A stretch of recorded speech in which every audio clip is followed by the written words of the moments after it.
लेकिन उसमें जो भी क्रॉस लाइन आती है ये कैंसिल हो जाती है, लेकिन उसका पार्टिकल की भी दोनों का स्विच होता है पॉजिटिव लेकिन मैंने कहा था तो पार्टिकल में वो जी जी जी, या मिलता कुछ नहीं है, या मिलती कोई चीज़ नहीं है, ये ओवरलैप है। यानी आप समझ लीजिए कि आपने इंटीग्रल लिया फोरियर ट्रांसफॉर्म, एक फील्ड समझा, फील्ड के अंदर आपने पॉजिटिव एनर्जी के लिए भी करंट निकाली, नेगेटिव एनर्जी के लिए करंट निकाली, और पॉजिटिव नेगेटिव एनर्जी के सॉल्यूशंस के लिए भी करंट निकाली। करंट में कोई ऐसी चीज़ नहीं थी जो चार्ज वगैरह वो एक्सटीरियर पर पड़ा है, जो भी पड़ा है, ठीक है। तो इसलिए इसमें कोई ऐसा एनिहिलेशन वाली चीज़ नहीं है, एनिहिलेशन वाली चीज़ आ गया है, ठीक जी। लास्ट लेक्चर में कहा था कि इन फ्लक्चुएशन जो आपके मैटर और एंटीमैटर साथ निकल रहे हैं तो एंटीमैटर भागे चले जाते हैं और मैटर वाले पार्ट हाँ, ये आज इसका जिक्र करेंगे कि हाँ ये फाइनमैन स्टूगरबर्ग। सर ये जो डायरेक्शन है उनको बताना क्या वो खुद सेलेक्ट करती है या मतलब हर बार जो एंटी पार्टिकल है उससे ही जाना ट्रांसमिटेड के साथ मैटर में क्या लिखा है? हाँ, अगर वो अट्रैक्ट कर रहा है पॉजिटिव चार्ज तो पॉजिटिव हमेशा उधर ही जाएगा। अगर मैं नेगेटिव पोटेंशियल रखूंगा तो वो नेगेटिव को रिपेल करेगा और पॉजिटिव को खींचेगा। अगर मैं उसका साइन बदल दूंगा तो मतलब जो जिस डायरेक्शन में पोटेंशियल होगा वहाँ पर जिस किस्म का पोटेंशियल, अगर पोटेंशियल पॉजिटिव चार्ज के लिए अट्रैक्टिव होगा तो पॉजिटिव चार्ज उधर दौड़ पड़ेगा, नेगेटिव चार्ज के लिए अट्रैक्टिव होगा तो डायरेक्शन फिक्स नहीं है, depend on potential. Depending upon exactly यही हम पढ़ते थे कि पोटेंशियल या इलेक्ट्रिक फील्ड डिफाइन करता है पार्टिकल की मोशन का। सर आपने कहा था कि वो हमारे पास जो पॉजिटिव एनर्जी स्टेट और नेगेटिव एनर्जी स्टेट सेपरेटेड है, लेकिन एट हाई पोटेंशियल को हमारा जो आपकी फ्लक्चुएशन हो सकती है एंटी पार्टिकल को पता नहीं, मैंने ये नहीं कहा था। मैंने आज मैं इसी से जुड़ी एक बात करूँगा। मैंने ये कहा था कि हमने even non relativistic quantum mechanics में भी ये बात पढ़ी थी कि वैक्यूम जो है उसकी जो एनर्जी है वो नॉन जीरो है ना। आपको हमने कहा था कि अगर मैं मान के चलूँ कि किसी भी रिप्रेजेंटेटिव, अगर मैं मान के चलूँ कि वैक्यूम मेरी लोएस्ट एनर्जी स्टेट है और उस पे मैं हैमिल्टोनियन लगाऊं अलजेब्राइक जो निकाला था सिंपल हार्मोनिक ऑसिलेटर के लिए, जो कि था a dagger a plus half into h bar omega. इसको मैं अगर जीरो से रिप्रेजेंट करूँ वैक्यूम स्टेट को और उसको मैं जीरो स्टेट पे लेता हूँ तो मेरे पास जो एनर्जी आती है वो जीरो है, वो हाफ h बार ओमेगा आती है। लेकिन ये तो वैक्यूम का एक पॉइंट है ना, ऐसे बहुत सारे पॉइंट्स हैं वैक्यूम के अंदर। फर्ज कीजिए कि अगर मैं अस्यूम कर लूँ कि एक वॉल्यूम है जिसमें वैक्यूम है और वैक्यूम का हर पॉइंट जो है वो half h bar omega energy contribute कर रहा है, और लेट्स से उसमें 10 टू द पावर 20 वैक्यूम के पॉइंट्स हैं, लेट्स से अस्यूम कर लेते हैं, तो इसका मतलब उसकी एनर्जी हो जाएगी 10 to the power 20 into half h bar omega. तो वैक्यूम तो लोएस्ट एनर्जी स्टेट एपरेंटली लग रहा है कि नहीं है। अब ये जो एनर्जी है वैक्यूम फ्लक्चुएशन की, अगर ये एनर्जी 2mc² के बराबर हो जाए तो इसका मतलब है वैक्यूम से पार्टिकल एंटी पार्टिकल पैदा होते हैं। मगर एक का मास m है, दूसरे का मास m है, एनर्जी रेस्ट मास mc² है, एक ही 2mc² के बराबर हो जाए तो वैक्यूम से पार्टिकल एंटी पार्टिकल पैदा होते हैं। अब ये जो पार्टिकल एंटी पार्टिकल वैक्यूम से पैदा हो रहे हैं, मैं इनको कैसे देख सकता हूँ? एक तरीका ये है कि मैं एक इलेक्ट्रिक फील्ड लगा दूँ, दो प्लेट्स लगाऊँ, प्लेट्स के अंदर इलेक्ट्रिक फील्ड छोड़ूँ, एक प्लेट में पॉजिटिव चार्ज, एक प्लेट में नेगेटिव चार्ज, तो नेगेटिव प्लेट वाली की तरफ पॉजिटिव चार्ज दौड़ पड़ेगा जो वैक्यूम से पैदा हुआ है, पॉजिटिव प्लेट है उसकी तरफ, नेगेटिव प्लेट है उसकी तरफ पॉजिटिव और पॉजिटिव वाली की तरफ नेगेटिव दौड़ पड़ेगा, तो दोनों एक दूसरे के अपोजिट साइड पे चल पड़ेंगे। इसका मतलब है वैक्यूम आसान जबान में अगर समझा जाए तो वैक्यूम हट जाएगा। इसका मतलब है ये जो एनर्जी थी, अब मैं यही अस्यूम कर रहा हूँ कि एनर्जी, मैंने कहा बिल्कुल ऐसी ही बात जब मैंने क्लाइन पैराडॉक्स पढ़ाया था तो कहा था कि ये हम क्या कह रहे थे क्लाइन पैराडॉक्स में? हम कहते थे कि वैसे तो पोटेंशियल की कोई भी फॉर्म हो सकती है, डिपेंड करता है पोटेंशियल कितना स्ट्रांग है, और हमने कहा था एक लोकलाइजेशन लेंथ हम रख सकते थे जिसको हमने d का नाम दिया था, याद है ना आपको? वो जो गॉसियन वेव पैकेट की कितनी लेंथ थी, हमने कहा अगर हमने इसको इस लेंथ के अंदर रखना है तो हमें ये लेंथ अगर ये length compare to Compton wavelength हो जाए तो क्या होगा? पार्टिकल जो है वो रिलेटिविस्टिक फिनोमेना होल्ड करेंगे। फिर डी ब्राई वेवलेंथ वाले non relativistic quantum mechanics, D ब्राई वेवलेंथ में रिलेटिविस्टिक क्वांटम मैकेनिक्स जो है वो कॉम्पटन वेवलेंथ। तो यहाँ पर हम पार्टिकल एंटी पार्टिकल वैक्यूम से पैदा होते देख सकते हैं। ये बात मैंने लास्ट टाइम की थी। मैंने ये कहा था कि अगर आप ज़्यादा इंटेंस अब जितना पोटेंशियल को स्क्वीज करते जाएंगे ये लेंथ डी, मैंने बताया था डी कम से कम होती जाएगी। इसका मतलब है अगर मैं पोटेंशियल को बहुत स्ट्रांग कर दूं तो ये लेंथ इतनी छोटी हो जाएगी कि it becomes a step potential. यही लास्ट टाइम हमने बात की थी पिछले लेक्चर में जिसमें आप लोग मौजूद नहीं थे कुछ लोग। तो क्या था, पहले पोटेंशियल की कोई ना कोई वेट थी, मैं उसको स्क्वीज करता गया अल्टीमेटली समझ डी को छोटा करता गया तो डी बिकम अ स्टेप। इसका मतलब है अगर इस स्टेप का जो पोटेंशियल है 2mc² से ज़्यादा हो जाएगा तो हमें पता है वैक्यूम में भी पार्टिकल एंटी पार्टिकल पैदा होते हैं, तो इसका मतलब है वो पार्टिकल जो वैक्यूम से पैदा हो रहे हैं वो भी कंट्रीब्यूट करेंगे to the transmitted and reflected current. ठीक है, तो इसका मतलब ये है कि मैंने इसलिए आपसे कहा था कि ट्रांसमिटेड करंट का जो साइन अगर आप देखें तो वो नेगेटिव, जबकि इसका मतलब है 1 प्लस रिफ्लेक्टेड जो थी वो ट्रांसमिटेड के बराबर थी। तो मैंने कहा था कि रिफ्लेक्शन में कोई चीज़ फालतू आ रही है और वो चीज़ जो वैक्यूम से पार्टिकल आए थे, और यही हमने इंटेंस पोटेंशियल के लिए स्पिन जीरो पार्टिकल के लिए बात की। याद आपको फंडामेंटल स्पिन जीरो पार्टिकल जिसके इक्लाइन लॉ है ये हम लास्ट टाइम बात कर चुके थे, लेकिन यहाँ तक कोई सवाल हो? सर तो आपने नेगेटिव एनर्जी सॉल्यूशंस का कहा था, तो नेगेटिव एनर्जी सॉल्यूशन का तो ये बात समझ आई कि या तो एक ऑपोजिट डायरेक्शन होगी, अपोजिट टू व्हाट? मतलब पार्टिकल की अगर आपके पास है पॉजिटिव एनर्जी में लेफ्ट साइड है तो नेगेटिव एनर्जी। अच्छा चलिए, आप बाइफर्केशन कर रही हैं कोई जीरो भी है दरमियान में, जीरो के इस तरफ नेगेटिव एक्सिस होता है। चलिए ये डिराक ने भी किया था, इसी की बात मैं आज करूंगा। तो और दूसरा ये चीज़ के जो मैसेज हैं वो ऑपोजिट है, मैसेज सेम है, ये कर्व्स बनेंगे, यानी कि अगर हम नहीं मैसेज का कर्व से कोई ताल्लुक नहीं, मैसेज सेम है mc², एक ही जैसे पार्टिकल एंटी पार्टिकल, एक ही जैसी स्टेट पॉजिटिव नेगेटिव सर जो एनर्जी। एनर्जी नेगेटिव आती है उसका मैथ से कोई लेना देना नहीं होगा। नहीं एनर्जी का ताल्लुक है, एनर्जी मैस के बराबर नहीं होती, मैस का नेवर भी सर नहीं। इक्वल mc² से हम ये नहीं जी नहीं एनर्जी नहीं इक्वल क्यों लिख सकते हैं -mc², energy is not equal -mc, is E is equal to -√p² plus m², p vector square. Sir फिर जब हम सर रेस्ट मास के रेस्ट मास की एनर्जी तो mc² ही है, उसमें -mc² वो कोई चीज़ नहीं। तो इसे फिर हम ब्लैक होल कहते हैं कि ब्लैक होल में अगर पार्टिकल एंटी पार्टिकल क्रिएट है, पार्टिकल बाहर जा रहे हैं पार्टिकल अंदर जा रहे हैं, तो फिर वो श्रिंक कैसे होता है? पार्टिकल मैस तो उसमें भी जा रहा है, क्या चीज़ श्रिंक वो कैसे? उसको खराब जो ब्लैक क्या shrink ब्लैक है? होल का मैस कैसे श्रिंक होता है? हम कैसे- ब्लैक होल का मैस नहीं, पहली तो बात है श्रिंक होता है, उसका रेडियस नहीं होता। श्वार्ट्ज़शील्ड रेडियस एक ऐसा रेडियस होता है, एक बाउंड्री होती है जो लास्ट इंफॉर्मेशन की होती है, जिसे हम कहते हैं इवेंट होराइजन। ब्लैक होल का तो साइज जो है just like a point, mass नहीं श्रिंक होता, मैस हमेशा बढ़ता ही है, वो जो खाता जाता है मैस बढ़ता है। लेकिन सर वो कहते हैं वो वो तो असर खत्म नहीं नहीं हो होगा। हैं? वो असर खत्म हो जाएगा, वो खत्म जो हो रहा है फिर सर हॉकिंग रेडिएशन नहीं ये छोटे ब्लैक होल्स की बात कर रहे हैं आप, नहीं वो जो कहता हॉकिंग, ये आप उनकी बात कर रहे हैं जो प्राइमोर्डियल ब्लैक होल्स होते हैं, they are created in the lab and they evaporate very quickly. बड़े ब्लैक होल खत्म होते कायनात में खा के और बड़े होते जा रहे हैं, कहाँ खत्म हुआ है कुछ?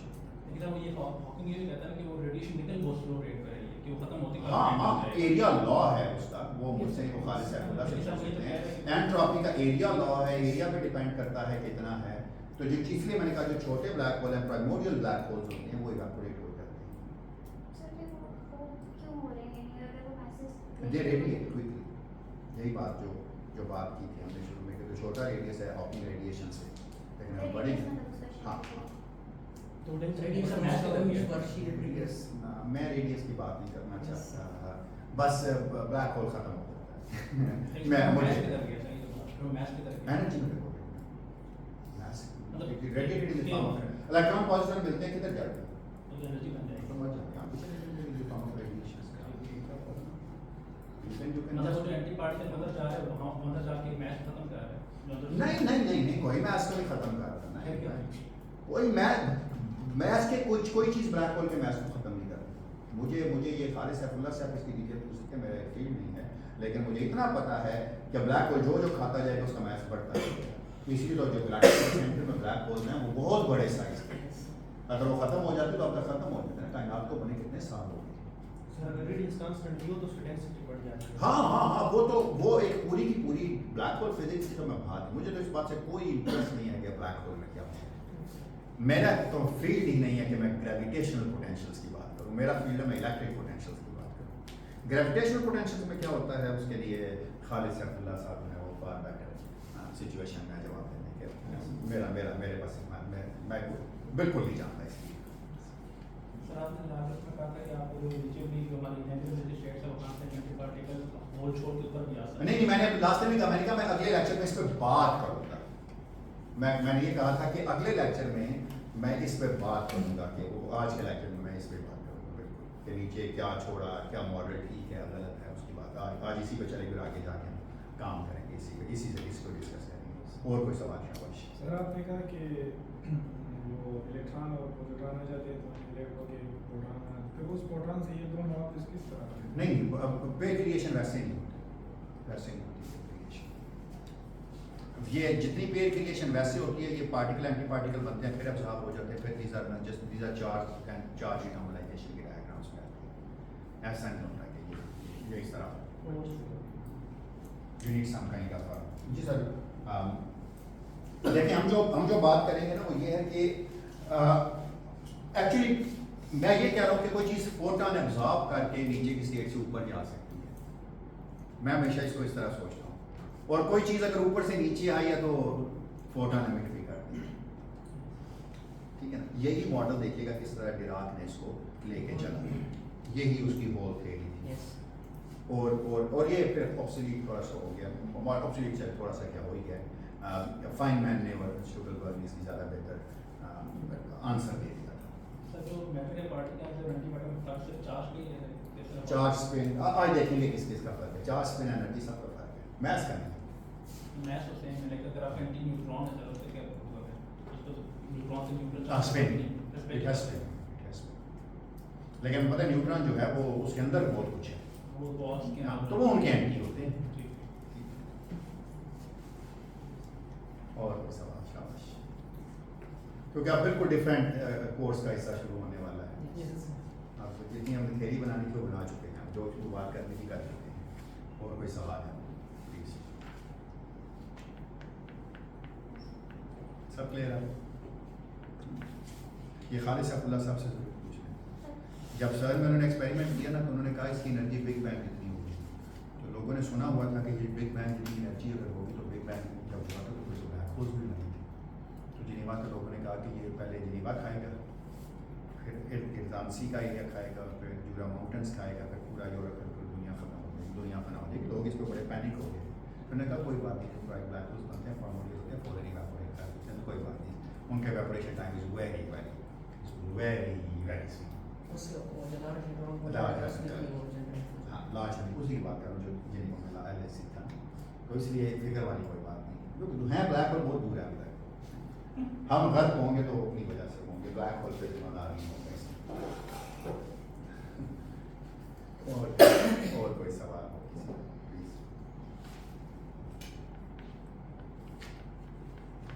सब क्लियर? अच्छा चलिए, देखा आपने अभी तक आपके सवालों से ये नतीजा निकला कि कंफ्यूजन काफ़ी ज़्यादा है। कंफ्यूजन इसलिए है कि जी इलेक्ट्रॉन पॉजिट्रॉन जो है वो एक पॉजिटिव और नेगेटिव एनर्जी स्टेट्स जो हैं वो तो एग्जिस्ट करती हैं, ये हमने देख भी लिया। इसका मुंह बोलता सबूत, मुंह से मुंह बोलते से मतलब रियाजी का सबूत भी हमने दिया कि अगर आप एक फंक्शन लिखते हैं इलेक्ट्रॉन के लिए, स्पिन हाफ पार्टिकल के लिए लाते तो उसके दो पार्ट होते हैं। एक हमने रिप्रेजेंट किया था B से और एक हमने रिप्रेजेंट किया था D स्टार से। तो स्टार लगाना इसलिए जरूरी था कि चले कॉम्प्लेक्स फंक्शन बन जाता है हमारे पास। एक के लिए हमने कहा था कि अगर इसका पॉजिटिव एनर्जी पार्ट है तो दूसरे का हमने कहा था कि एक नेगेटिव एनर्जी पार्ट है। फिर हमने क्या किया, हमने सिर्फ पॉजिटिव एनर्जी पार्ट को लेके करंट कैलकुलेट किया, नेगेटिव एनर्जी पार्ट को लेके कैलकुलेट किया। हमने कहा कोई प्रॉब्लम नहीं, करंट निकल आता है। मसला सारा ये हो रहा था कि जब हमने एक किस्म के पार्टिकल्स को लेके जब वन पार्टिकल थ्योरी से एक्सप्लेन करने की कोशिश की थी,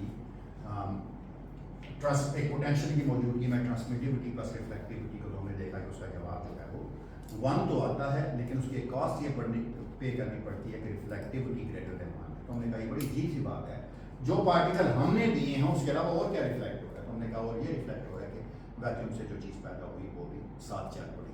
फिर हमने देखा ये मसला सिर्फ स्पिन जीरो पार्टिकल्स के लिए नहीं था, स्पिन हाफ पार्टिकल्स के लिए था, और this is known as a Klein paradox. और ये पैराडॉक्स इस वक्त हल हो जाता है अगर हम वैक्यूम से बनने वाले पार्टिकल एंटी पार्टिकल उसको देख लेंगे। मतलब देखने से मुराद ये है कि हमने उनके इफेक्ट्स को को स्टडी कर ले तो। लेकिन एक बात जो अभी तक हमें ध्यान में रखनी चाहिए थी वो ये थी कि पॉजिटिव एनर्जी हमेशा नेगेटिव से तो ज़्यादा ही है ना। देखें पॉजिटिव होती है फिर जीरो आता है फिर नेगेटिव होती है। इसका मतलब है अगर मैं एक स्टेट बनाने की कोशिश करूं, मैं कहूं कि ये मेरी एक जीरो एनर्जी स्टेट है, ठीक है। तो इसका मतलब है कुछ मेरी स्टेट्स ऐसी होंगी जो नेगेटिव एनर्जी स्टेट्स होंगी। ये रिप्रेजेंट करने के लिए ऐसी स्टेट्स हैं, ये ना मान के चलिएगा कि ऐसी हैं। जिस तरह इलेक्ट्रॉन को आप बना लेते हैं ना, तो उसके गिर्द एक दायरा लगा के कि ये इलेक्ट्रॉन है, वो बेचारा इतना उस तरह का भी, ठीक है। तो इसका मतलब है जीरो से ऊपर मुझे पता है कि जीरो, मैंने अपनी वन कार्टेशियन एक्सिस से भी सीख लिया था कि जीरो की एक तरफ अगर नेगेटिव है तो दूसरी तरफ डायमेंशनली पॉजिटिव। तो इसका मतलब है जीरो से मैं अगर इधर चला जाऊं तो ये पॉजिटिव एनर्जी स्टेट्स हैं और ये जो है ये नेगेटिव एनर्जी स्टेट्स हैं। अब सवाल ये पैदा होता है कि ये बहुत बड़ा प्रॉब्लम है, बहुत बड़ा कैटास्ट्रॉफे है कि अगर कोई पार्टिकल पॉजिटिव एनर्जी स्टेट का था तो उसने ऐसा क्यों नहीं किया कि उसको अगर लोअर स्टेट अवेलेबल थी तो उसको यहाँ आ जाना चाहिए था। देखिए हम तो यही पढ़ते हैं ना कि एवरीथिंग सीक्स फॉर स्टेबिलिटी। अगर एक पार्टिकल यहाँ था और उसकी एनर्जी पॉजिटिव थी तो ऐसा क्यों नहीं हुआ कि उसको यहाँ पर कोई state available negative energy state में वो आ जाए, आना चाहिए था ना, क्योंकि माइनस एनर्जीज आ लेस देन पॉजिटिव एनर्जी। तो इसका मतलब है इस मॉडल के तहत तो फिर वैक्यूम को स्टेबल ही नहीं होना चाहिए, कभी वैक्यूम बनना ही नहीं चाहिए। तो क्या ऐसी बात है वैक्यूम बना रहे हैं। This is known as a catastrophe कि अगर नेगेटिव एनर्जी स्टेट्स अवेलेबल है, electron should come to the negative energy states and it means there is no vacuum. लेकिन इसका जवाब फिर डिराक ने दिया था। डिराक ने एक मॉडल दिया जिसे हम कहते हैं it is known as the Dirac sea. उसका देखिए कंसेप्चुअली बड़ा सिंपल है, कंसेप्चुअली इतना सिंपल है कि इसको बताने के लिए हमें कोई मेहनत नहीं करनी पड़ेगी। उस डिराक ने कहा कि वैक्यूम को आप डिफाइन करें कि vacuum is a lowest energy state.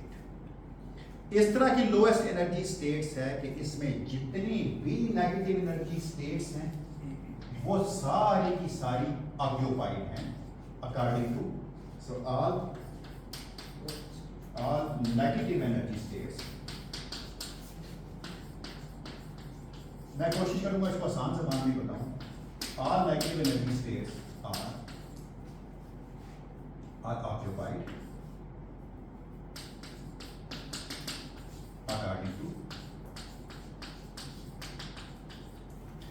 according to Pauli exclusion principle. Pauli's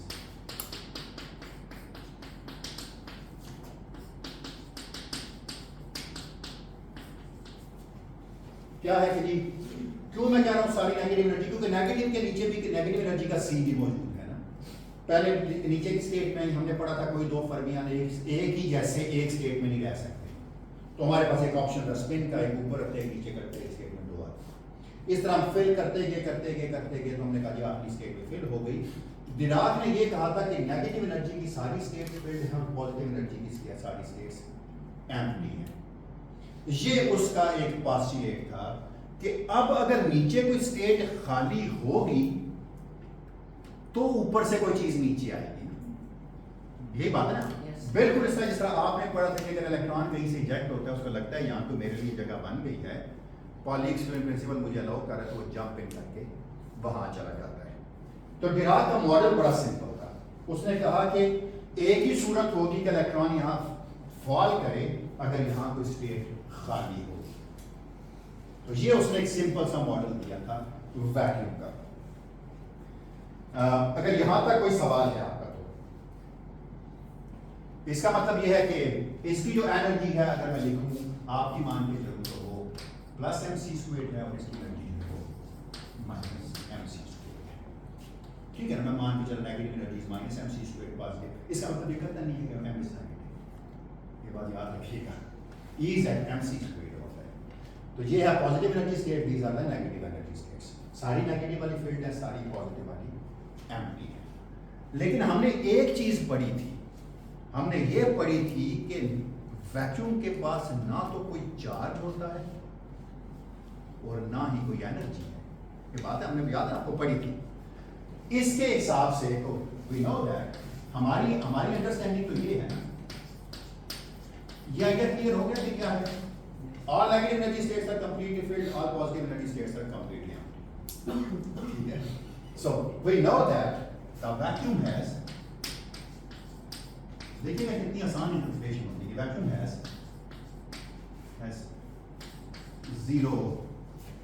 zero charge and energy। ये यही बात है ना, तो उसका चार्ज भी जीरो है और उसकी एनर्जी भी जीरो। पर एक मसला बन गया हमारे लिए, यहां जितने नेगेटिवली चार्ज पार्टिकल हैं उतनी ही नेगेटिव एनर्जी है, उतना ही नेगेटिव चार्ज है। फर्ज कीजिए यहां पर लेट्स अज्यूम कि इलेक्ट्रॉन, अगर यहां पर इनफाइनाइटली मैनी इलेक्ट्रॉन्स हैं तो इनफाइनाइटली मैनी नेगेटिव चार्ज है, और अगर यहां पर इनफाइनाइटली मैनी पार्टिकल्स हैं जिनकी नेगेटिव एनर्जी है तो there are infinitely many negative energy states will create a huge negative energy. तो हम तो ये मान के चलते थे कि vacuum has zero charge and it has zero energy. एक मसला हल किया हमने, पहला मसला ये हल किया इस मॉडल से कि यहां अगर कोई इलेक्ट्रॉन था तो उसको इधर गिर जाना, तो हमने कहा कोई नहीं जाएगा, सारे नीचे वाले थे। वो हल किया, दूसरे मसले में पढ़ गए कि भाई मसले में इसमें उलझ गए कि अब नेगेटिव चार्जेस इतने हैं तो वैक्यूम का चार्ज बहुत सारा नेगेटिव हो गया। इस मसले से भी हल निकलने का एक तरीका था। वो तरीका ये था कि हम ये मान के चलते हैं कि एक बात मैं थोड़ा सा पीछे आपको लेके चलता हूं जरा।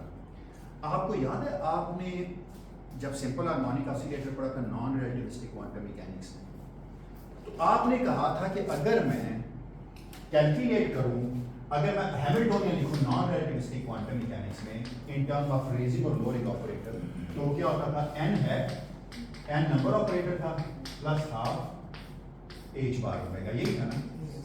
हमने कहा था कि इसकी खूबसूरती ये है कि ये किसी भी स्टेट पे अगर लगता है तो हमें उस स्टेट की एनर्जी देता है, यही पढ़ा था ना आपने। इसी को मान के चले थे कि ये नंबर स्टेट जो है ये नंबर ऑपरेटर की आइगन स्टेट है। आइगन स्टेट्स कौन सी स्टेट्स होती हैं? ऐसी जो ऑपरेशंस के बाद नहीं तब्दील होती, कोई ना कोई वैल्यू मिलती है और उसको वैल्यू को आइगन वैल्यू करते हैं। अच्छा, लेकिन इसी को मान के जब मैंने h हैट को 0 पे लगाया था तो एनर्जी क्या आ गई थी? हाफ h बार ओमेगा और 0। और मैंने क्या कहा था? अगर ऐसे बहुत सारे वैक्यूम होते तो ये हाफ h बार ओमेगा सबके लिए एनर्जी एडिटिव होती, एनर्जी या नंबर ऑफ वैक्यूम से मल्टीप्लाई कर देते हैं तो जवाब इन्फिनिट आता। तो हमने कहा कोई बात नहीं, इससे बचने का तरीका ये है कि हम अपने हैमिल्टोनियन को रीडिफाइन कर लेते हैं। This redefined Hamiltonian is nothing but this is the Hamiltonian minus 0 h hat 0।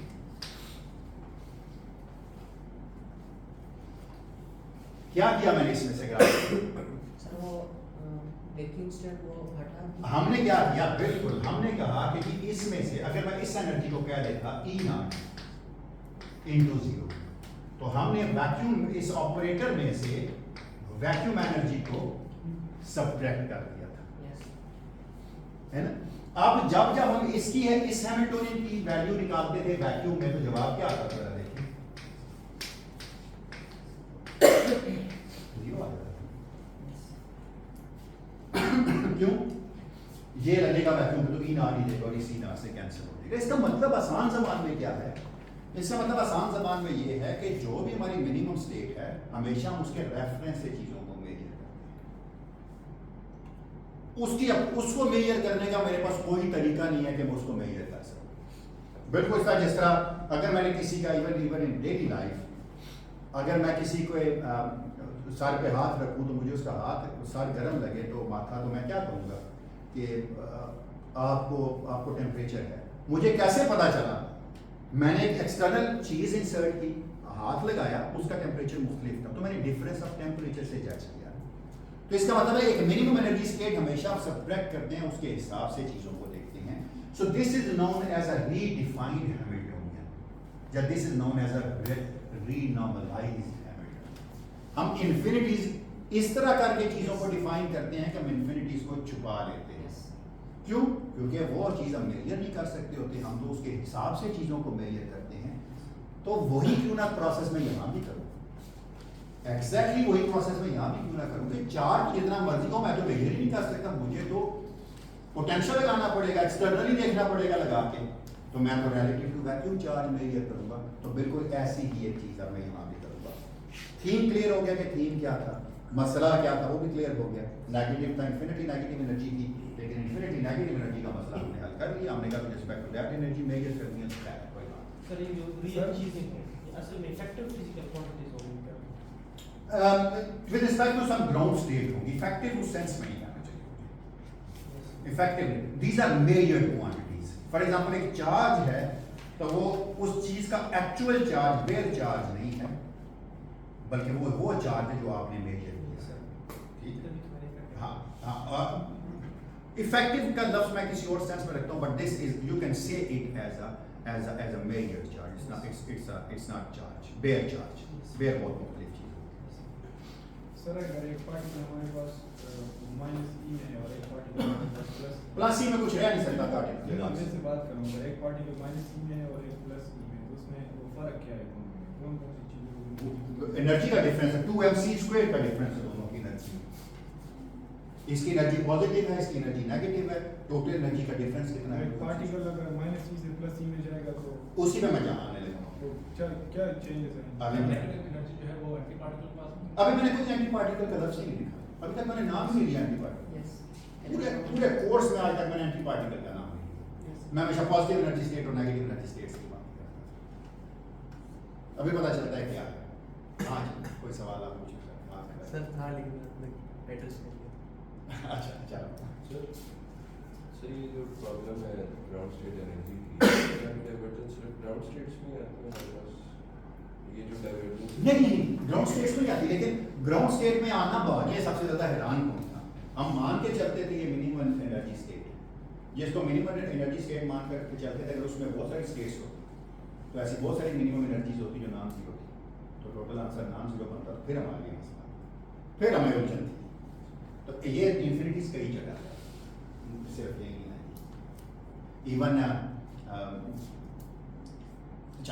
Even जब इलेक्ट्रॉन आप न्यूक्लियस के करीब देखते हैं ना, तो वहाँ पर भी वो फोटोन एमिट करता है, जो पॉइंट है उसमें भी इलेक्ट्रॉन पॉजिट्रॉन एमिट करता रहता है, और उस वजह से भी उसके एनर्जीज में शिफ्ट आते हैं, which are known as lamp shifts. They are very sir अगर हम एक कंपोजिट सिस्टम लेते हैं, जैसे कि काफ़ी सारे हार्मोनिक ऑसिलेटर्स ले लेते हैं, मैंने काफी सारे मान के चला था जब वही तब हमारे पास बिल्कुल बिल्कुल मैंने कहा था वैक्यूम का हर पॉइंट एक हार्मोनिक ऑसिलेटर है, और अगर वैक्यूम के एवोगाड्रोस नंबर ऑफ पार्टिकल्स है, let's say 10 to the power 23 है मेरे किसी वैक्यूम में एक वॉल्यूम, तो 10 to the power 23 times half as volume. Even though Avogadro's number किसी और सेंस में यूज होता है, लेकिन मैंने आपको जस्ट नंबर देने के लिए कि बाकी 10 to the power 23 बहुत बड़ा नंबर है, कायनात के सारे सितारे रेत के जरिए जमा कर लेना 10 to the power 23 की, तो 10 to the power 23 बाकी बहुत बड़ा नंबर है। लेकिन सर डज दिस इम्प्लाई कि हमारा जो पिछला स्केल था वो गलत था, या फिर क्योंकि पार्टिकल्स तो गायब नहीं होते? नहीं, हमारा ये मसला था कि हम जिसको देख रहे हैं उसको मेजर नहीं कर सकते, उसके हिसाब से चीजों को मेजर कर सकते। आप थर्मोमीटर किसी के मुंह में डालते हैं और आप उसे कहते हैं कि तुम्हें लेट्स से 100 दर्जे का बुखार है, 0 से 100 होता तो बंदा बहुत ज्यादा लगता, लेकिन अगर उस बेचारे को पहले बता दिया जाए ना कि पहले 98 के करीब था, तो फिर वो कहता है अच्छा। अगर फिजिसिस्ट कहेगा ना तो कहेगा आपको 2 दर्जे का बुखार है, क्योंकि 97 तो था ही ना, 97 वो तो कहता है मैं रिलेटिव टू दैट मेजर कर रहा हूँ। समझे, मैंने बिल्कुल स्टैटिस्टिकल वाला 97.5 यहाँ से सब्ट्रैक्ट कर दिया है, ये वही क्योंकि मुझे कोई तरीका नहीं था वो 97.5 को 0 करने का। जितना मर्जी मैं थर्मोमीटर को हिला लूँ, जो मर्जी करूँ, उस जगह पे आके रुक जाता है, उससे ऊपर जाता है। इन एवरेज बंदे का जो बुखार है वो सारा गेज है उसके साथ। और कोई सवाल? शाबाश, ठीक है, क्लियर है, मसला समझ आ गया क्या है? आप ये चीज देखते हैं जो आप बात कर रहे थे, फर्ज करते हैं कि एक जो है वो इलेक्ट्रॉन जो है वो अगर एक चीज यहां से निकल के, जिस तरह आप मुझे कह रहे थे कि यहां चली गई है, तो इसका मतलब है यहां पर एक चीज की कमी हो गई है। कमी रजिस्टर हो गई है ना, क्योंकि ग्राउंड स्टेट तो हमने यही मानी थी जो नीचे वाली सारी फील्ड है। फर्ज करिए कि यहाँ से चीज ऊपर चढ़ गई, कोई जगह उसको मिल गई, तो क्या होगा? आपको ये लगा कि जी वैक्यूम का जो चार्ज आपने पहले मेजर किया था, जो कि क्या था, इंफिनिटी था ना, जो मैंने कहा था इनफाइनाइटली नेगेटिव चार्ज है, उसमें से एक इलेक्ट्रॉन की कमी हो गई, यही हुआ ना नेगेटिव चार्ज वाले। अच्छा, इसको मैं रिलेटिव टू किसके मेजर करूंगा? ऐसे चेंज इन चार्ज निकाला जाता है ना, पहले जो था फिर जो कमी आई उसको। ये क्या चीज है? ये वो है जिसको वेकेंसी कहते हैं, है ना। और इस वेकेंसी को मैं क्यों ना कह दूं कि let's call this as a hole. Hole मेरे सेंस में ये है कि बस एक कमी होगी, एक नेगेटिव चार्ज जो है वो निचली स्टेट से it's flew away to the positive state, to positive energy से। तो क्या हो गया यहाँ पर? अगर आप ये देखें तो ये तो कैंसिल हो गया आपस में, ये बिल्कुल वही बात है ना, ई नॉट वाला मैंने जिस तरह कैंसिल कर दी विद रिस्पेक्ट टू वैक्यूम में ये किया मैंने। तो क्या आंसर आ गया इसका? इसका मतलब है जो आपने होल क्रिएट किया है उसका चार्ज क्वांटिटेटिवली उतना ही है जितना इलेक्ट्रॉन का चार्ज है, सिर्फ एक साइन का फर्क है, बाकी कोई नहीं है ना। क्या ख्याल है? एक साइन का डिफरेंस है। अच्छा, आप यही काम अगर उसकी एनर्जी के लिए करें तो क्या करेंगे आप? या मोमेंटम के लिए करें, चलो जो आज आते ही मुझसे आपने सवाल पूछा था कि इधर और इधर कैसे जाएंगे, यही काम हम इस तरह करते हैं कि मोमेंटम के लिए करते हैं, ठीक है। तो चलिए, क्रिया का hole this is equal to, मैं बिल्कुल वही काम करूंगा, पी ऑफ अ वैक्यूम, ठीक है, माइनस इसमें से कोई चीज जो है वो मोमेंटम ले गई, माइनस यही होगा ना। With respect to vacuum measure करो डिफरेंस, क्या आंसर आ गया इसका? ओके, ले मोमेंटम टू डायरेक्शन, आप समझ आए? सर इसका मतलब ये है कि जब नेगेटिव एनर्जी स्टेट सारी फिल है इलेक्ट्रॉन से, तो उसकी चार्ज टोटल 0 होगा। इस मॉडल में इन्फिनिट होगा ना, इनफाइनाइटली नेगेटिव चार्ज है, लेकिन हम मेजर नहीं कर सकते। मेजर करने के लिए मुझे कोई ना कोई प्रोब लगानी पड़ेगी, उस पर मैं आता हूँ। जो भी होगा मुझे नहीं पता क्या है, आप जो गिनती रखना चाहते हैं तो मैं तो फिजिक्स में चीज़ों को मुशाहिदे से देख सकता हूँ, मेजरमेंट से देख सकता हूँ, मैं तो मेजरमेंट नहीं कर सकता। वैक्यूम के हिसाब से मैंने मेजरमेंट करनी थी, उसकी अपनी मेजरमेंट किसके हिसाब से करता है, जिस तरह हम इंटरनल एनर्जी कर रहे हैं। एग्जैक्टली, वो तो पार्टिकल्स की अपनी एनर्जी है, कैइनेटिक और पोटेंशियल एनर्जी, वो मैं खुद देख नहीं सकता, कभी रोक नहीं सकता। अच्छा, सिमिलरली अगर आप एनर्जी देखें तो एनर्जी का आपको क्या लगता है, कौन बताएगा? आप इसको लिखवाएगा? अगर मैं कहूं कि जी एनर्जी ऑफ अ होल, तो क्या होगा? ई ऑफ अ वैक्यूम माइनस एक नेगेटिव एनर्जी की चीज ऊपर चढ़ गई है ना, क्योंकि नीचे नेगेटिव एनर्जी थी ना, तो क्या बन गई?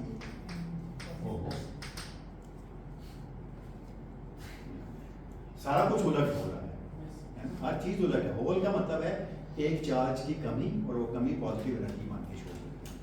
आप उसके पास एक उसकी एनर्जी पहले से 1 यूनिट लेस नेगेटिव हो गई है। मैं इसको इस तरह पढ़ रहा हूँ, पहले अगर 100 हो मतलब नीचे नेगेटिव एनर्जी स्टेट थे, तो आप 99 रह गई है, एक पॉजिटिव एनर्जी उस होल की। Hole shows that there is a vacancy of a negative energy. Similarly आप स्पिन को भी देखिएगा, ये मैं नहीं करूंगा, आप कीजिएगा। स्पिन आल्सो रिवर्सेस, तो मसले हल हो गए ना न्यूट्रॉन वगैरह वाले सारे। क्यों जी? जो आप कह रहे थे कि ये न्यूट्रॉन होगा, प्रोटॉन होगा, न्यूट्रॉन का क्या होगा, हो गए ना मसले। इन सारों में से हर एक के पास एक ना एक चीज तो है ना, फर्मी आने तो स्पिन है, तो ठीक है, कोई बात नहीं, खैर। अब जो आप बात कर रहे थे पॉजिटिव चार्ज, तो मैं क्यों ना इस पे मैं इसको एक नाम आप देता हूं, बस आपने ये ध्यान में रखना है कि चार्ज उसका उससे उलट है।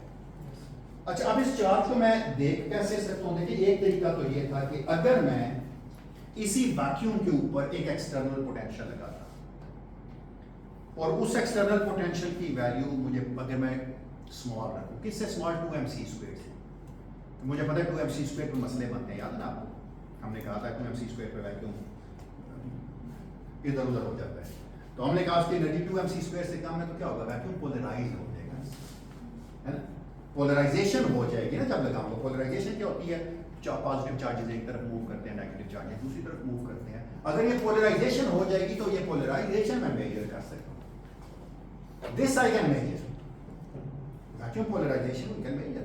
मैं इस सेंस में कह रहा हूँ कि पोलराइजेशन को हम देख सकते हैं चीजों को, क्या पोलराइज हो गई। लेकिन इससे बेहतर मैं क्यों ना एक काम करूँ, अगर मैं इसकी एनर्जी अगर मैं इस पे एक ऐसा पोटेंशियल लगाऊं जिसकी वैल्यू 2mc² से ज्यादा होगी, तो वो क्या करेगा, वो ये करेगा कि कोई ना कोई एब्जॉर्ब करेगा इधर से एनर्जी, और किसी स्टेट में बना दिया, चले इसमें बना दिया, कोई बात नहीं, तो इसने क्या किया, इसने कोई ना कोई रेडिएशन जो है वो अब एब्जॉर्ब की, और अपनी नेगेटिव एनर्जी से अगर उसे 2mc² एनर्जी मिली है -mc² को, तो 2mc² -mc² becomes positive mc²।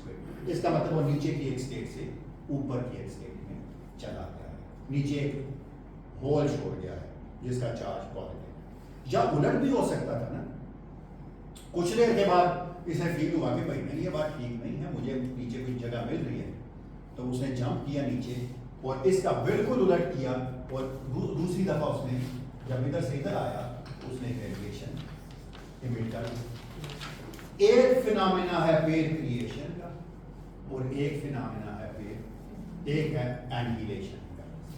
Electron positron मिलेंगे, पॉजिटिव नेगेटिव चार्ज पार्टिकल मिलेंगे, रेडिएशन इमिट होगी, एक तरीका से रेडिएशन आएगी तो पॉजिटिव नेगेटिव चार्ज पैदा हो जाएगी। क्लियर होगी ये बात, कोई सवाल तो नहीं आता कभी। डिराक का मॉडल क्लियर हुआ कि डिराक का मॉडल कितना सिंपल था, कोई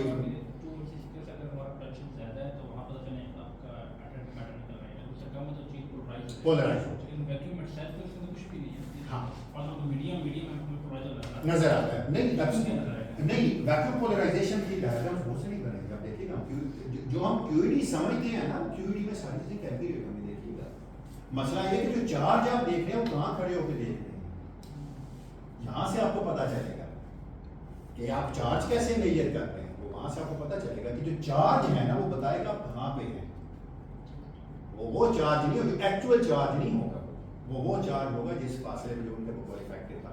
y alpha is 1/127, ये वो चार्ज नहीं है जो वेव चार्ज है, ये एक ऐसा चार्ज है जो हम देखते हैं, तो इस पे माइंड को फिक्र ना करें। बिल्कुल जो आखिर के 3 लेक्चर होंगे उसमें इसी पे बात करेंगे।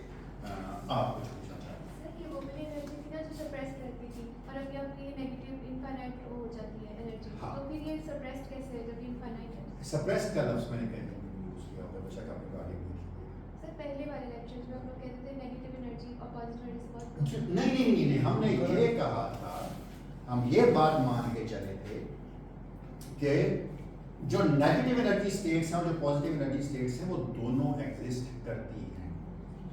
पॉजिटिव करंट की भी कोई ना कोई वैल्यू थी, नेगेटिव करंट की भी कोई ना कोई वैल्यू थी, लेकिन जो पॉजिटिव और नेगेटिव का इंटरफेरेंस टर्म थी, अगर आपको याद हो तो मैंने कहा था कि वो एक खास फासले तक तो रहेगी, उसके बाद वो खत्म हो जाएगी डीके करके, ये बात नहीं।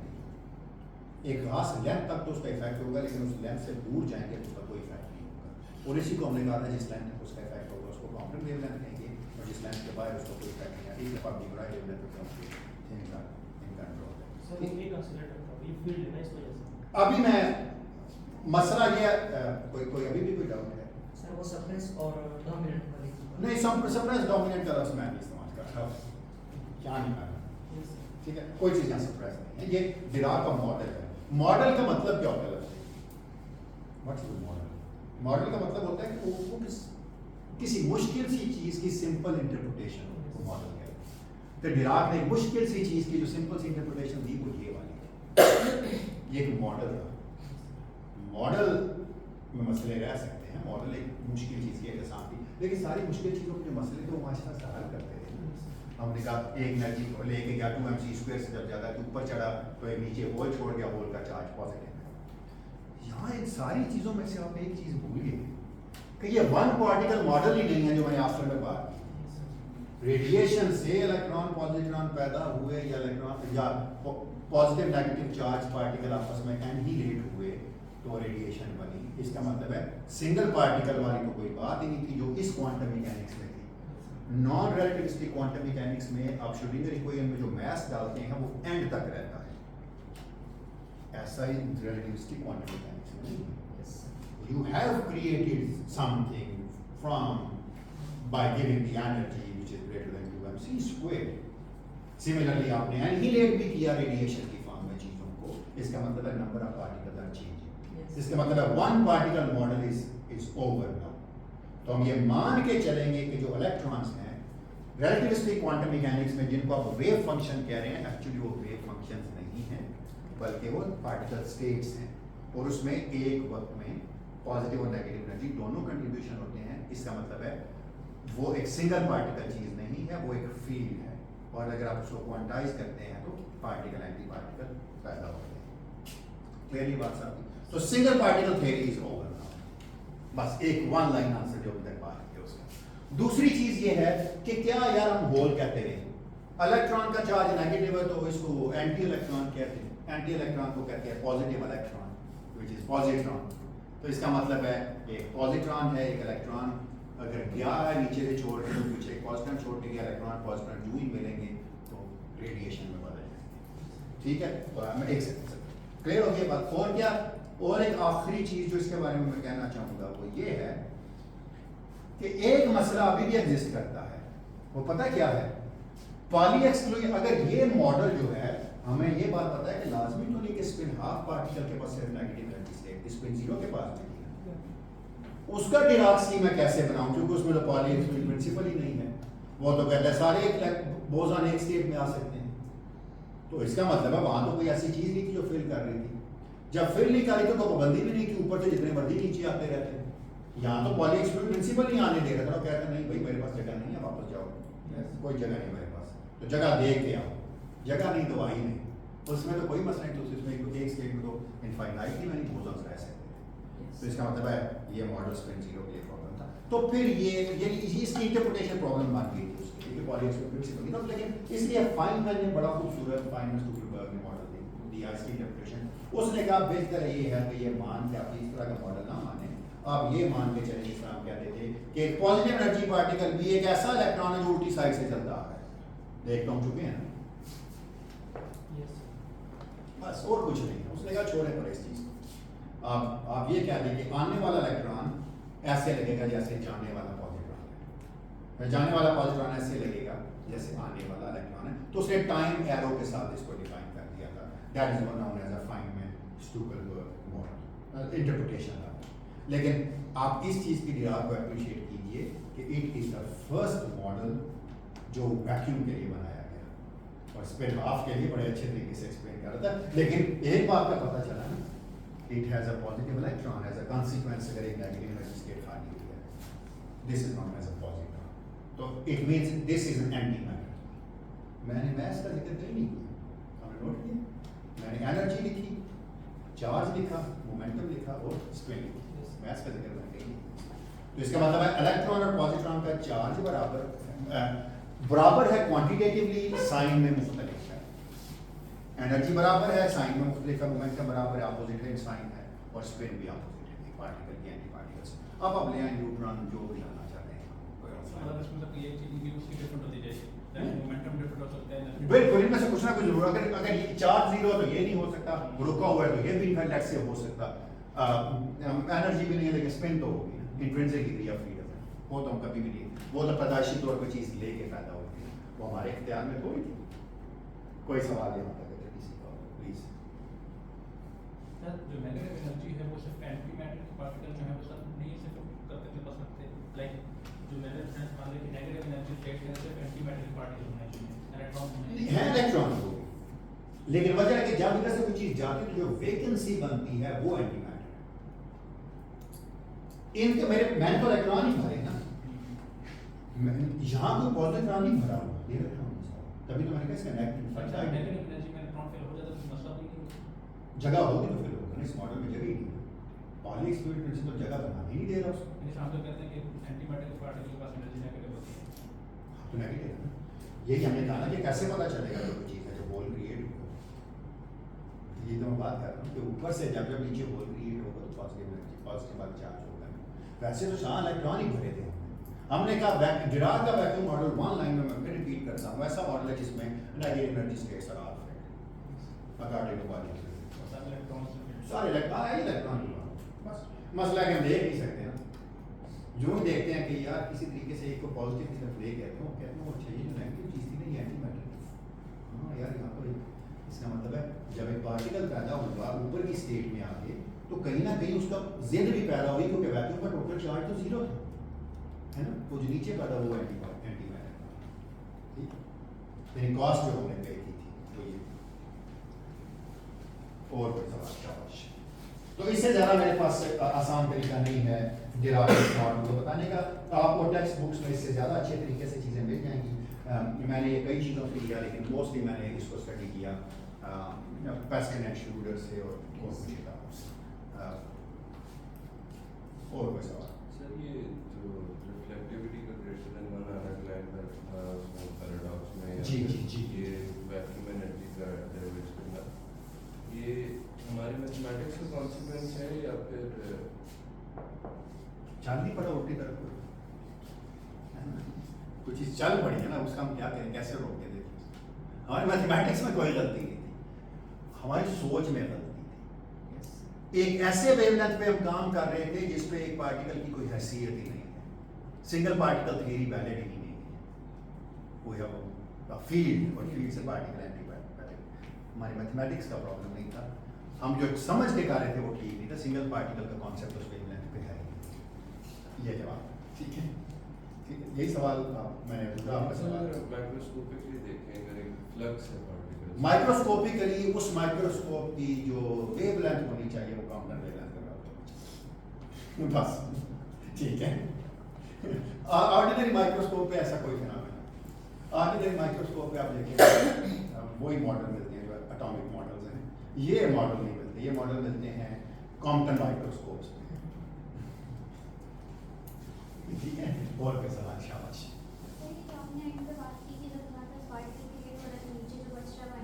एंटीपार्टिकल क्रिएट होगा, एक वक्त में एक चीज क्रिएट नहीं होगी, पार्टिकल एंटीपार्टिकल क्रिएट होगा क्योंकि total charge should be balance.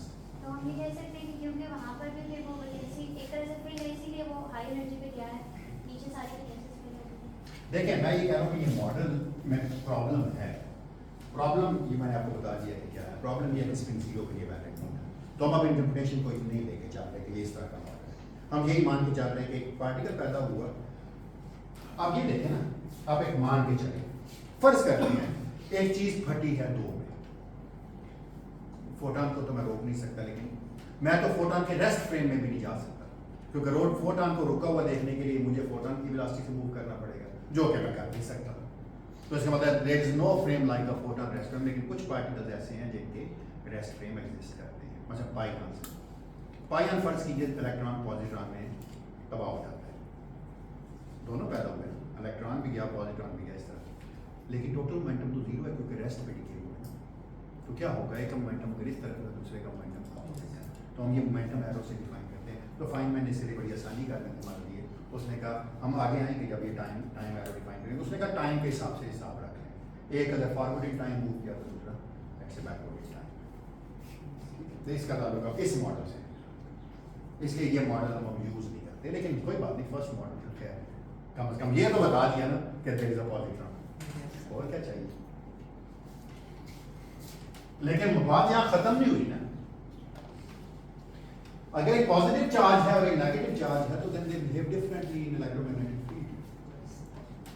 एक मसला हल करके दूसरा मसला खड़ा हो जाता है, और हमें एक बात पता है कि डिराक इक्वेशन जो है, आपको याद है in presence of electromagnetic field क्या है। Let's talk about the charge conservation.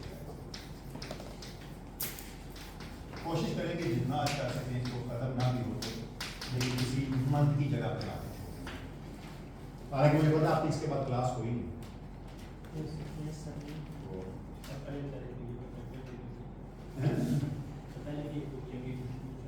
नहीं कोई बात, मैं कोशिश करूंगा इसको मंथ की किसी जगह पर आगे छोड़ूंगा, उसके बाद चार्ज कंजुगेशन का मतलब क्या है।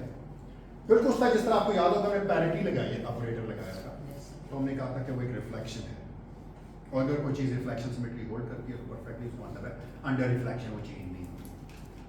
मैं क्यों चार्ज कन्जुगेशन की बात कर रहा हूँ, आपको पता है डिराक इक्वेशन क्या थी, याद है आपको? आपने लिखा था in the presence of electromagnetic field iota D slash minus E A slash minus, अच्छा सी को मैं ये तो थी डिराक इक्वेशन फॉर पार्टिकल।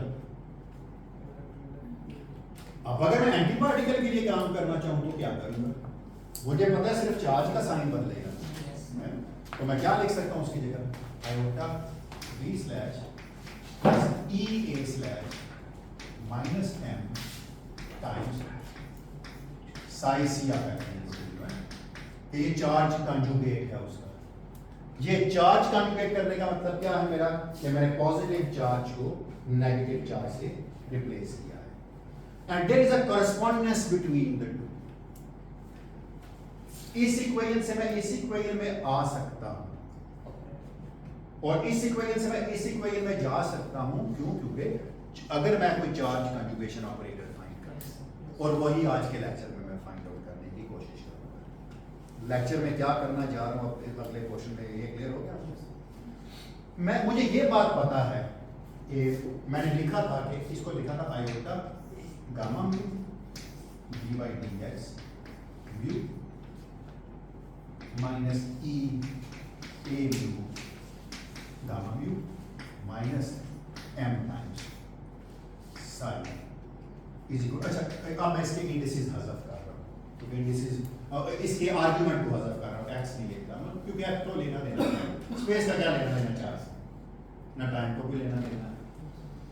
अच्छा अगर इस इक्वेशन का मैं कॉम्प्लेक्स कंजुगेट लूं तो क्या होगा, कौन बताएगा? अगर इस इक्वेशन का मैं सिर्फ और सिर्फ स्टार से कोई जगह तो बदलती नहीं, तो क्या हो जाएगा, हर इक्वेशन हर लाइन का स्टार हो जाएगा, आई माइनस आयोटा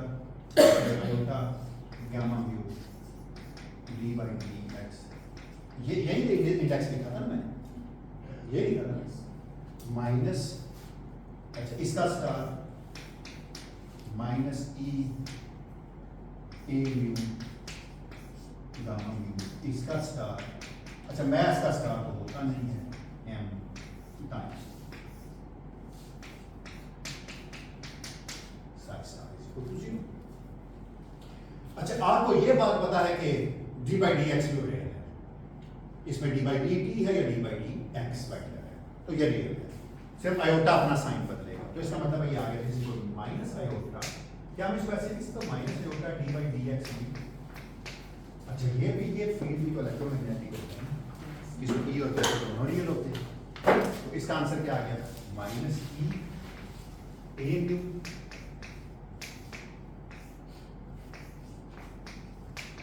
लेकिन गैमा का स्टार नहीं मुझे पता कि किसके बराबर हो, वो मुझे देखना पड़ेगा, माइनस एम टाइम्स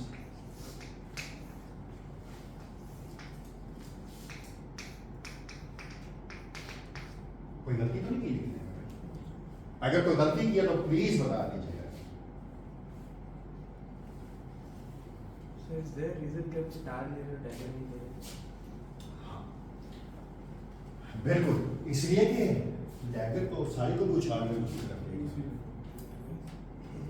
मैं ये करना चाहता कि जिस तरफ साई इधर है दोनों का एक ही तरफ, इसलिए डैगर लेता तो ये क्योंकि मैट्रिक्स था, मैट्रिक्स अपनी जगह बदल लेते हैं क्योंकि dagger is a conjugate transpose ले लेना चाहता, मैं सिर्फ मैं कह रहा हूँ वन टू वन कर, कोई फर्क कोई नहीं लग रहा ना, ये टर्म ऐसी है, ये टर्म ऐसी है, ये है सिर्फ साई की जगह साई सी है, किसी तरीके से साई सी वन कर, तो जैसा वेक्टर ये होगा वैसा ही वेक्टर ये होगा, मुझे पता है डैगर लेने से वो कॉलम में चेंज हो जाता है, तो मैं ये नहीं चाहता, ज़रूरत नहीं थी, ज़रूरत नहीं बल्कि लफ्ज़ इसके लिए क्या कहना चाहिए, मैं करना नहीं चाहता।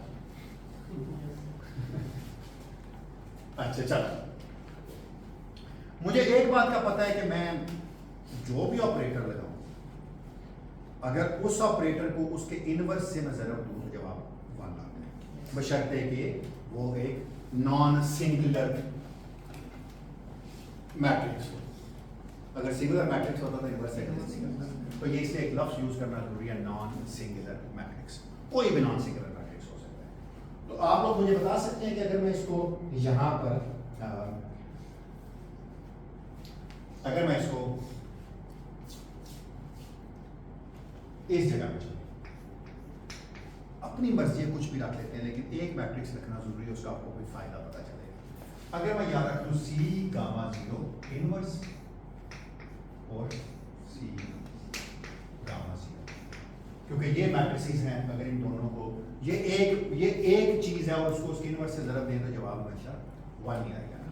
तो इसका मतलब है मैं यहाँ पे ये नहीं लिख सकता कि minus iota D by D X mu minus E A mu C gamma zero inverse gamma mu का स्टार उलट जगह पे गामा म्यू का star C gamma mu inverse यहां लेके आता, ठीक है ठीक है जी। अच्छा फिर क्या है minus M C gamma zero inverse times C gamma zero, C मुझे नहीं पता क्या है, इंटू साइन स्टार। सी मुझे नहीं पता, सी मैं फाइंड आउट कर। अच्छा चलो, मैथ्स के साथ मुझे अच्छा नहीं लग रहा लिखा, क्योंकि मैथ्स तो यहाँ भी अकेला बेचारा पड़ा हुआ है। फायदा यह है कि मैथ्स का साइन नहीं बदला है ना, साइन सिर्फ इसका बदला है माइनस साइन, लेकिन इस माइनस साइन में एक फायदा भी हमें नजर आएगा। जरा देखिएगा वो क्या है, जरा देखिएगा वो क्या फायदा है, ठीक है। अच्छा चलो, अगर आप मुझे इजाजत देंगे कि राइट हैंड साइड पे अगर जीरो है तो इस तरफ से मैं सी गामा जीरो से ज़रब दे दूं या इन अ प्रॉपर लैंग्वेज कॉन्ट्रैक्ट कर, तो क्या होगा, सी स्पेस टाइम का फंक्शन तो है नहीं है, इसलिए ना सी में कोई चार्ज शामिल है, तो ये इन दोनों से इधर आ जाएगा। तो ये कोई ये नहीं मान सकते, जिससे कोई minus iota D by D X mu minus E A mu C gamma zero gamma mu star C gamma zero inverse minus M times C gamma zero psi. Agree करते हैं मेरी इस बात से या नहीं करते? अगर कोई डिसएग्री करता है तो वो भी बता दें, ठीक है ना ये चीज, क्योंकि सी गामा जीरो जब इससे तरफ खाएगा तो सी इनवर्स वन कर, अब ए इनवर्स अगर कोई ऑपरेटर होता ओ इनवर्स, तो ओ इनवर्स को भी वन नहीं होता, तो ऑटोमेटिक करता, इस तरह लिखे जाते हैं, उस तरह लिखे जाते हैं, वन नहीं होता है। सर सी गामा तो ऑपरेटर हो सकता है, तो लेफ्ट साइड से ए म्यू सी के साथ क्योंकि ए म्यू एक नंबर है, ए म्यू एक नंबर है, तो उसमें वो भी ए आई कोई फर्क नहीं पड़ता, ए आई का सी से कोई ताल्लुक नहीं है, सी ऑपरेटर का कोई ताल्लुक नहीं सारी चीजों से, ना उसका ताल्लुक गामा जीरो से, क्योंकि वो तो एक नंबर है ना, या तो वेक्टर पोटेंशियल हो सकता है या स्केलर पोटेंशियल हो सकता है, मैट्रिक्स नहीं हो सकता, मैट्रिक्स नहीं है तो इस मैट्रिक्स स्टार हमेशा की ब्यूटी है, देखेंगे वैसे इधर उधर कर सकते हैं आराम से।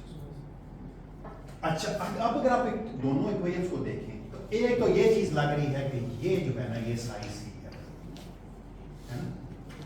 अगर कंपेयर करें इसको इस इक्वेशन तो लग रहा है कि साई सी आपने निकाल लिया है, कि साई सी कुछ भी नहीं है, वो सिर्फ एक स्टार साई सी जो सी गामा जीरो साई स्टार, एक मसला तो बात कर दिया आपने।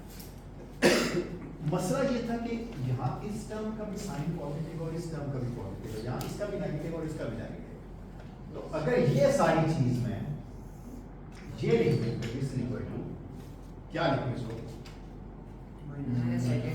जी, मैं इसको जी क्या माइनस गामा में लिखूं, चलें ये तो this is minus gamma mu, तो ये देखें ये माइनस इसको भी प्लस कर देगा, इसको भी प्लस कर देगा, then I have a 1-to-1 correspondence between the two। इसका मतलब है ये स्टार लेने से और ये ऑपरेटर यूज करने से, दो कंडीशंस इस्तेमाल करने से आपके पास दोनों इक्वेशंस रिलेट हो गई हैं। पहली कंडीशन ये है कि C gamma zero psi star is equal to psi C, और दूसरी ये है कि C gamma zero gamma mu का star C gamma zero to the power -1 is equal to minus gamma mu. यहां तक अगर किसी का कोई सवाल हो तो प्लीज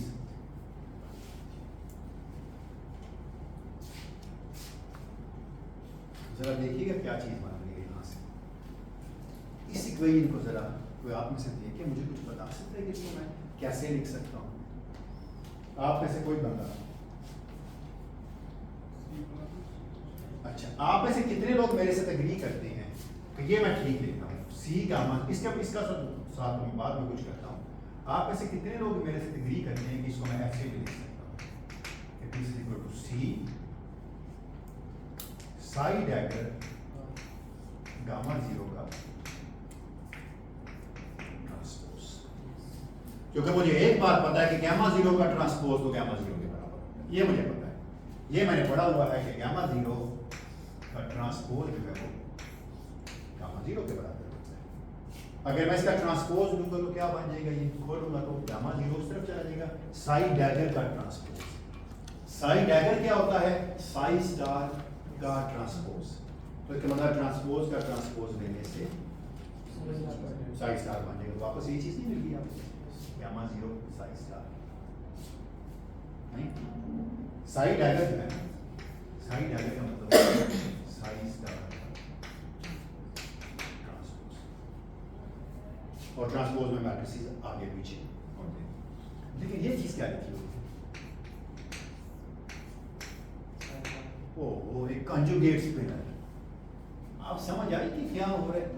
साई साई बार में बदल रहा है, कंजुगेट स्पिनर आ रहा है। स्पिनर में अगर ई होता था ना चार्ज, तो कंजुगेट स्पिनर में उसका उलट होता था। अगर एक में इलेक्ट्रॉन है दूसरे में पॉजिट्रॉन है।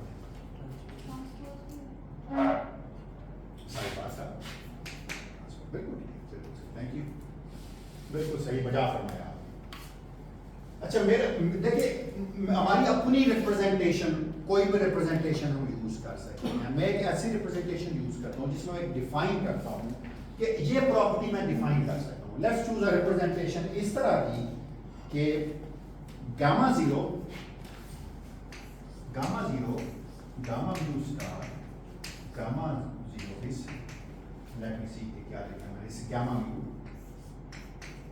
मैं एक ऐसी रिप्रेजेंटेशन चूज कर रहा हूं कि अगर उसमें मैं एक मैट्रिक्स को स्टार लूं और उसको दोनों तरफ गामा म्यू से ज़रब दूं तो वो गामा म्यू के ट्रांसपोज के बराबर है। लेकिन अगर मैं ये रिप्रेजेंटेशन चूज कर रहा हूं तो मुझे साबित करना पड़ेगा ना कि ये ठीक है बात, यानी मुझे साबित करना पड़ेगा ना कि अगर मैं ये करूं तो ये वाकई गामा म्यू के ट्रांसपोज के बराबर है। तो मैं साबित करता हूं पहले इसको, ठीक है? मैं ये क्लेम कर रहा हूं कि gamma mu gamma zero gamma mu star gamma zero gamma mu transpose. थोड़ी सी प्रॉपर्टीज यहाँ से रखी जी। हम डिफाइन कर रहे हैं वैसे हमारी इनिशियल हमने गामा मैट्रिक्स डिफाइन की तो वही साबित कर। मैं अभी साबित कर दूंगा कि वहीं से बन जाएगा, लेकिन आप मुझे इतना पिछले जाके याद कराने में लोगों को डिफिकल्टी हो रही है, तो मैं कहता हूँ मैं डिफाइन कर लेता हूँ इसके बराबर। इसलिए मैंने कहा जिस रिप्रेजेंटेशन में हम मान रहे हैं उसमें इसके बराबर है, लेकिन मैं साबित करता हूँ, ठीक है? तो चलो पहले mu is equal to I लिखते हैं। सबसे पहले क्यों ना मैं करूँ कि for mu is equal to zero, mu या तो जीरो हो सकता है या आई हो सकता है। तो क्या हो जाएगा? ये लेफ्ट हैंड साइड देखे क्या देखें, गामा जीरो का स्टार गामा जीरो। लेकिन आपने तो पढ़ा हुआ है कि गामा जीरो का स्टार किसके बराबर है? गामा जीरो के बराबर है ना। तो इसका मतलब है ये आ गया गामा जीरो फिर स्टार इसी के बराबर है। तो गामा जीरो का स्क्वायर तो 1 है, इसका मतलब this is just nothing but gamma zero, और गामा जीरो अपने ही ट्रांसपोज के बराबर। मसला हल हो गया, मसला हल हो गया। म्यू इज इक्वल टू आई के लिए देखते जरा क्या है। गामा जीरो गामा आई का स्टार गामा जीरो। कुछ गलत किया? उधर माइनस आ जाता है। कहाँ पे? वो पिछले जो हमने किया नहीं आई जीरो में नहीं वो हम पिछले वाले की बात कर रहे हैं। नहीं गामा जीरो ये क्या 1 0 नहीं, वो सर हम गामा आई की बात कर रहे हैं। अच्छा गामा आई की बात। अच्छा मैंने कहा मुझे मुझे आपने कहा था। अच्छा आपको पता है ना कि गामा जीरो तो रियल मैट्रिक्स है ना? तो इसकी जगह मैं ये नहीं लिख सकता कि दिस इक्वल टू ये उतना ही ठीक है जितना ये भी ठीक है।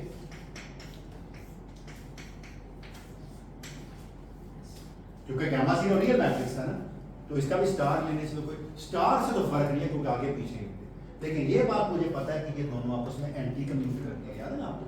बस ये इतना ही ठीक है जितना ये लिखा हुआ है माइनस गामा आई गामा जीरो इसका स्टार गामा जीरो। मैंने क्या किया, ये दोनों आपस में एंटी कम्यूट करते हैं।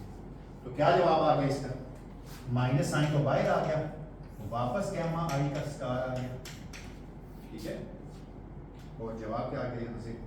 गामा जीरो किसके बराबर है? गामा जीरो 1 के बराबर है, ठीक है, बिल्कुल सही हो गया। लेकिन जो चीज़ हमने निकालनी थी वो तो नहीं निकली है ना? हाँ, ये ठीक लिखा मैंने या नहीं ठीक लिखा? ये ठीक लिखा है, पर ये बताइए ऐसे कैसे लिखा? क्या मैं इसको ये नहीं लिख सकता कि this is equal to let me see कि दिस इज गामा आई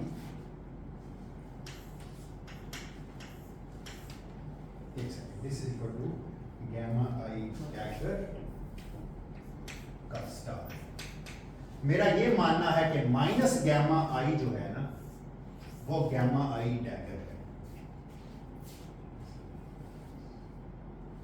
मेरा ये मानना है कि गामा आई का अगर डैगर लें तो वो माइनस गामा आई आता है। याद है ना आपको ये? या नहीं याद? बता दो क्या? चलो बता देता हूँ क्योंकि देखें ना, अगर आपको याद होगा गामा आई किसके बराबर था? 0 सिग्मा आई माइनस सिग्मा आई 0। सिग्मा आई तो सारे जो थे वो उनमें तो फर्क नहीं पड़ता था, वो तो पॉलीमेट्रिक और हर्मिशन थे। अगर आप इसका डैगर लेंगे तो वो कॉलम में बदल जाएंगे। तो गामा आई का अगर आप डैगर लेंगे वो देखने को पड़ता है माइनस गामा आई। तो ये क्या बन गया फिर? गामा आई का डैगर और स्टार क्या लिखा हुआ है? गामा आई शाबाश। तो this is gamma I transpose. Proof हो नहीं गया? सारे साइन ठीक हुए? ये क्लियर है सबको? ये नहीं यस ठीक है? मुझे कोई प्रॉब्लम तो नहीं है। तो ये प्रॉपर्टी जो हमने डाली थी, जो रिप्रेजेंटेशन हम यूज कर रहे हैं गामा मैट्रिसेस की, उसमें कोई प्रॉब्लम नहीं रहा, ठीक है? कोई सवाल नहीं। एक मसला तो मैंने हल कर लिया। मसला ये हल कर लिया कि भाई सी को अगर इरादा रखता गामा जीरो स्टार इनवर्स को खोल लूँ तो गामा जीरो सी इनवर्स, तो सी इनवर्स के दरमियान वाली चीज मैंने निकाल ली। नोट किया ना? अगर इसका इनवर्स खोलूंगा तो इनवर्स का मतलब है ना कॉन्जुगेट एंड ट्रांसपोज। तो ये क्या हो गया? Gamma zero C inverse. Gamma zero का इनवर्स तो गामा जीरो के बराबर है ना, सी इनवर्स। तो सी और सी इनवर्स के दरमियान वाली चीज मैंने निकाल ली और वो किसके बराबर है? Gamma cube transpose. तो मेरा मसला काफी हद तक हल हो चुका है। मैं सी भी निकाल दूंगा यहाँ से, लेकिन थोड़ा सा उसके लिए काम करना पड़ेगा। यहाँ तक अगर किसी का कोई सवाल है तो मुझसे पूछ लें। अगर किसी का कोई सवाल है यहाँ तक या कोई चीज मैंने ऐसी है जो गलत की है तो प्लीज बता दीजिए।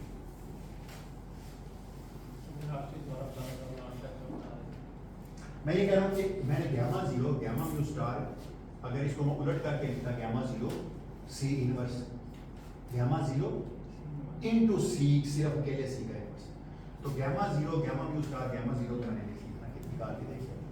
अब मैं सी इनवर्स भी निकाल दूंगा, देखिएगा जरा कैसे, क्योंकि राइट हैंड साइड पे माइनस गामा म्यू है तो अब मैं ऐसा सी फाइंड कर सकता हूँ जो मुझे माइनस गामा म्यू देगा। कोई सवाल नहीं आता अगर प्लीज किसी का हो।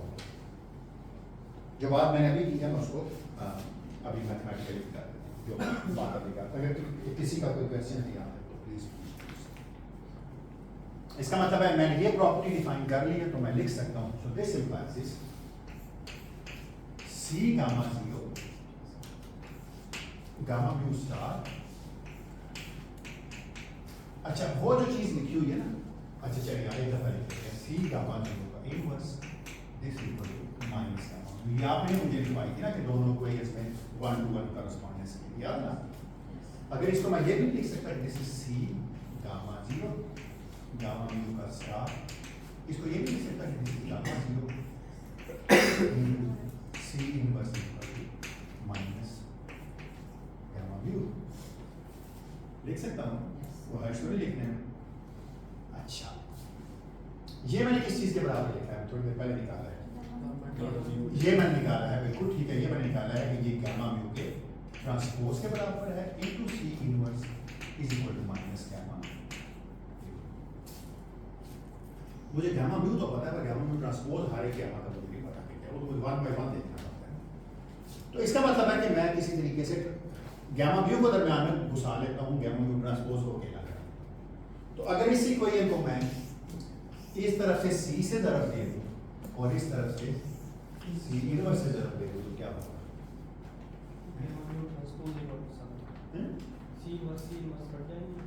हाँ, सी इनवर्स सी काटना जो है 1 हो जाएंगे, काटेंगे नहीं कहीं 1 हो जाएंगे, मैट्रिसेस मतलब काटना नहीं हो सकते हैं। तो इसका मतलब है ये आंसर आ गया इसका, gamma mu transpose then equal to minus C inverse gamma mu C. तो क्यों ना यार ये माइनस में इधर लें, अब मैं सी फाइंड कर सकता हूं, यकीन कीजिए सी फाइंड करना अब कोई काम नहीं रह गया। मैं ऐसा सी फाइंड कर सकता हूं जो इन दोनों साइड्स को बराबर कर। पहली तो बात है मैट्रिक्स, मैट्रिक्स है तो इनवर्स एग्जिस्ट करता है ना, मैट्रिक्स हो तो पहले एग्जिस्ट।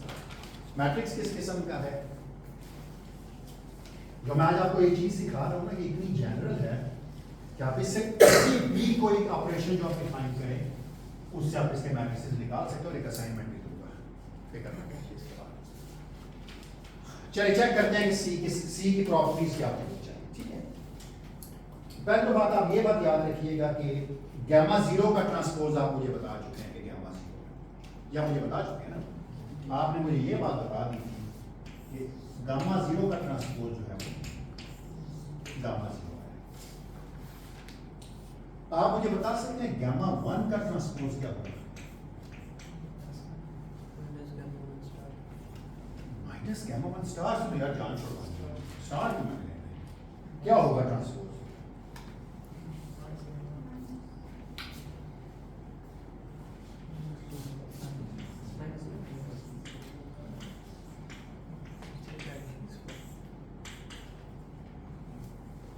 ये होगा ना, so this is equal to, so gamma 1 का ट्रांसपोज जो है वो हो गया 0, ट्रांसपोज में रो कॉलम बदल देते हैं हम, सिग्मा 1 का ट्रांसपोज, सिग्मा 1 का ट्रांसपोज है, 1 नीचे ना लिखूं तो डेल्टा मान जो है लिखने के लिए, लिखने क्या तक होता है, लिखने क्या तक है, क्योंकि वो अजीब सा चल जाए। अब इधर लिख दिया लेकिन आपको पता है सिग्मा 1 क्या था? क्या सिग्मा 1? हाँ, सिग्मा 1 क्या था? 0 1 1 0। कोई फर्क नहीं पड़ता ट्रांसपोज लेने से, क्योंकि सिग्मा 1 का ट्रांसपोज सिग्मा 1 के बराबर ही है। क्या आंसर आ गया सर? गामा 1 आता है, देख लो, गामा 1 के बराबर आता है। लेकिन ये यहाँ माइनस है, यहाँ माइनस आ जाएगा। अब बिल्कुल सही है, सॉरी मेरी बात। गामा 2 का ट्रांसपोज क्या होगा? अब बड़ा मसला करने वाले हैं हमें, 0 सिग्मा 2 माइनस सिग्मा 2। अब मैं गलत नहीं लिखूंगा इसका ट्रांसपोज, लेकिन मसला है कि सिग्मा 2 में एक माइनस साइन मौजूद है। आपको याद है ना, सिग्मा 2 का ट्रांसपोज सिग्मा 2 नहीं है, सिग्मा 2 है 0 माइनस आयोटा आयोटा 0, ट्रांसपोज लेते हैं माइनस आयोटा और प्लस आयोटा चेंज हो जाती है। तो सिग्मा 2 का जो ट्रांसपोज है ना वो माइनस सिग्मा 2 के बराबर है। इसका मतलब है गामा 2 का जो ट्रांसपोज है वो गामा 2 के बराबर है। क्यों? ये माइनस इधर जाएगा लेकिन ट्रांसपोज की वजह से प्लस हो जाएगा, ठीक है। गामा 3 का क्या होगा transpose? You can check it. This is equal to minus gamma 3. इसका मतलब ये है कि अगर मैं कटिंग का ये क्लियर है सबको, कोई सवाल नहीं किसी का, ठीक है।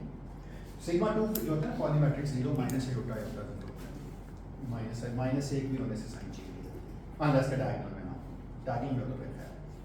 अच्छा, इसका मतलब ये हुआ यहाँ से कि गामा म्यू का जो ट्रांसपोज है, अगर मैं उसको शॉर्ट हैंड में लिखूं तो ये गामा म्यू के बराबर है अगर म्यू जो है वो 0 और 2 है।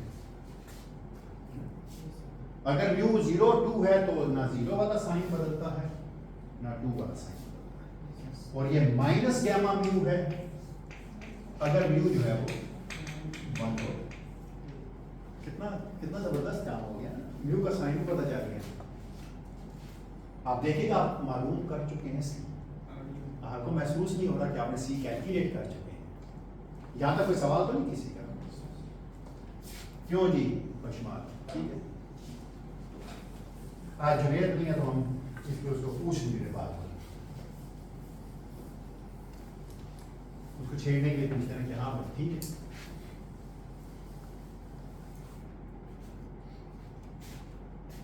कोई सवाल तो नहीं है? अच्छा चलो, तो इसका मतलब है आप मुझे ये बात बता रहे हैं आप कि भाई जेंटलमैन, ये जो आपने इक्वेशन लिखी हुई है इसमें अगर आपका म्यू 0 और 2 है तो यहां माइनस साइन है, और अगर यहां 1 और 3 है तो यहां प्लस साइन।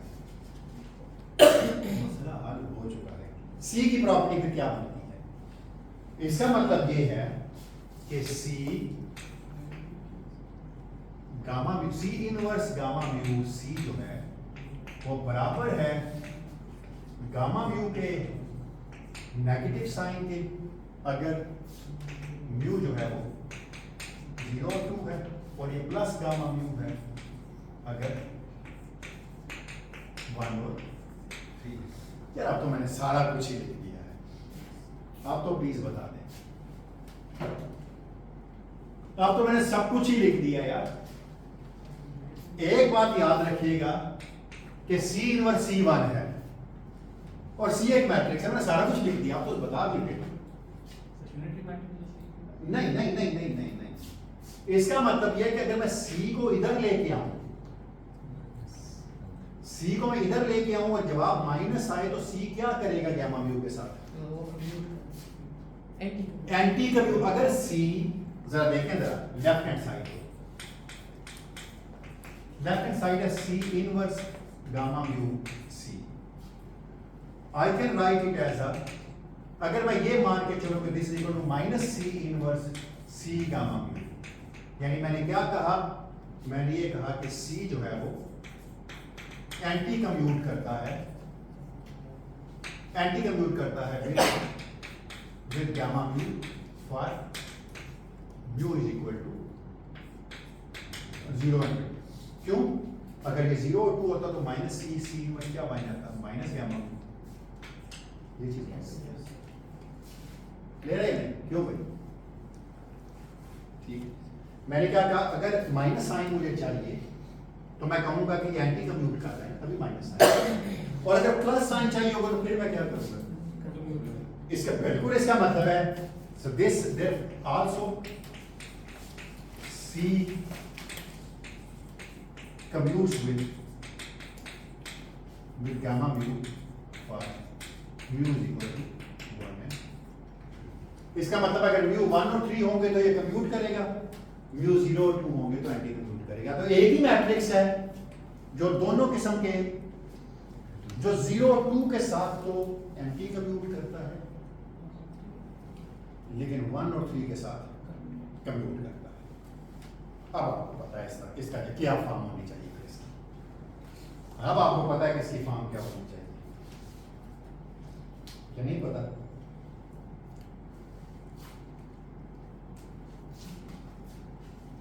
क्यों बेटा, किसी के मैं सब कुछ ठीक लिख रहा हूँ या कुछ गलत लिख रहा हूँ? मैं बुलेट नहीं लिख रहा यार, सब कुछ क्या मैंने किया? ये प्लस है, माइनस 1 ठीक है, यहाँ ठीक है, यहाँ ठीक है। मुझे लग रहा था मैं कुछ उलट कर रहा था। उलट बात होगी है। So this anti commutes with 1 entry and commutes with 0 entry. अब बात लग रहा है कि जैसे सही हुई है, क्योंकि देखिए यहाँ ठीक लिखा था ना, यहाँ लिखने में गलती कर रहे हैं। सर यहाँ पर भी एक तो उसके साथ मल्टीप्लाई थी।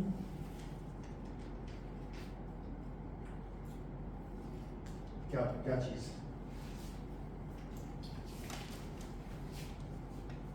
नहीं, मैंने कहा था कि गैमा म्यू का जो ट्रांसपोज है, गैमा म्यू का जो ट्रांसपोज है वो तो माइनस गैमा म्यू का जो, ये माइनस साइन था ना साथ में, यस उल्टा तो ये तो हम ट्रांसपोर्ट के लिए ले रहे हैं। उल्टा नहीं हुआ ना, ठहरे ना एक सेकंड, उलटने के बाद एक सेकंड। अगर ये एंटी कम्यूट करता है तो एक मिनट, लेट मी डू जो गलती हुई है उसको सुधारना है, अभी ना सुधारा तो फास्ट है। ठीक है, अभी तक हमने ये चीज साबित की है कि जो गैमा म्यू का ट्रांसपोज है, जो गैमा म्यू का ट्रांसपोज है, बल्कि ये तो लिखा ही हुआ है, कुछ गलत हो गया है ना। गैमा म्यू का जो ट्रांसपोज है वो गैमा म्यू के बराबर है पर 0 2, और ये माइनस गैमा म्यू के बराबर है पर 1। सर इधर भी इधर ही माइनस साइन लगा दो। हाँ इधर वो ये माइनस क्या- नहीं वो मैं लगा लूंगा, उसकी फिक्र ना करें, डोंट वरी, कोई बात नहीं, कोई इशू नहीं। इसका मतलब ये हुआ कि मैंने ठीक लिखा था Yes, वैसे, sir. अगर देखा जाए तो। ये मैंने ठीक ही सर से हम नहीं कर रहे थे, हम जनरल रिपोर्ट सामने देख रहे थे। हाँ, तो मैंने- ये तो मैंने जेनरिकली प्रूफ Yes. किया था ना, ये Yes. वाली चीज। और एक ही कोई मैंने और प्रूफ की थी, वो क्या थी? वो थी ये C inverse gamma mu C जो है, C inverse gamma mu C जो है वो माइनस गैमा म्यू ट्रांसपोज के बराबर है। बिल्कुल सही किया। सब कुछ ठीक किया, कुछ गलत किया नहीं हमने। मैं वापस में डाल दूं। अच्छा, तो इसका मतलब है यहाँ से ये चीज पता चली हमें कि C gamma mu, C inverse gamma mu है ना। अच्छा हाँ, C inverse gamma mu C is equal to minus gamma mu पर mu is equal to 0 and 2 and this is equal to gamma mu by mu 1.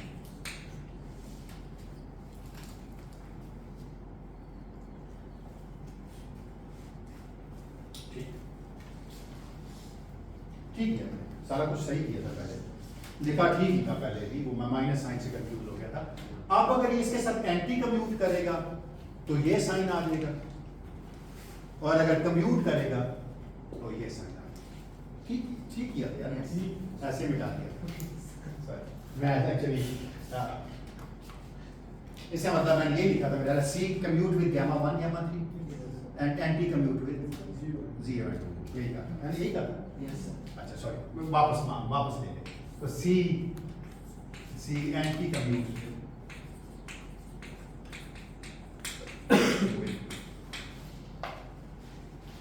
0 2 and commute with 1 ये gamma 1 gamma 3 है। Sorry, इसके लिए मैं आपसे apologise करता हूँ कि मैं पहले गलत किया, सही करके गलत किया। चलिए कोई बात नहीं यार, अब सारी जिंदगी नहीं भूलेगा। कोई सवाल नहीं होता, कोई क्वेश्चन नहीं है। अच्छा चले, तो मैं ये क्लेम करता हूँ, लेट मी क्लेम, एक चीज आखिरी करके छोड़ देता हूँ, फिर कल यही से शुरू करेंगे। क्लेम मेरा ये है कि जो C को मैं डिफाइन करता हूँ, it is equal to iota gamma 2 gamma 0। आप सोच रहे होंगे कि मैंने ये क्यों किया है कि इसको ये गामा 2 गामा 0 है ना। मुझे पता गामा 0 अपने साथ तो कम्यूट ही करता है, गामा 2 भी अपने साथ कम्यूट ही करता है ना, एंटी कम्यूट नहीं करते ना। तो अगर वो इस प्रॉपर्टी से मैंने बिल्कुल उलट ली है ये वाली प्रॉपर्टी, अगर आप देखें तो देखिए मैं एक चीज को मान के चला हूं कि मैंने C की एक खास फॉर्म ली है कि C is not defined as 1 3 या कुछ और, C is defined as gamma 2 gamma 0। जरा सी का इनवर्स पहले ले लें, आप घर जाके एक चीज आप भी कर लीजिएगा। सी का इनवर्स क्या होगा, कौन बताएगा? आयोटा गामा 2 गामा 0 का इनवर्स क्या होगा?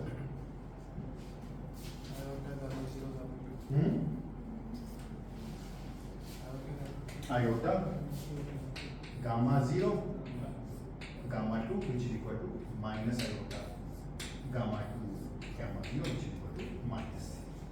तो c का इनवर्स जो है वो माइनस c के बराबर है। सिमिलरली आप साबित कीजिए घर जाके कि c का मैं डैगर लूं वो भी माइनस c है और c का मैं ट्रांसपोज लूं तो वो भी माइनस। तो साबित क्या करना है, डैगर लेने से कोई फर्क नहीं पड़ता, आयोटा साइन बदल जाएगा, मैट्रिक्स आगे पीछे हो जाएंगे वापस।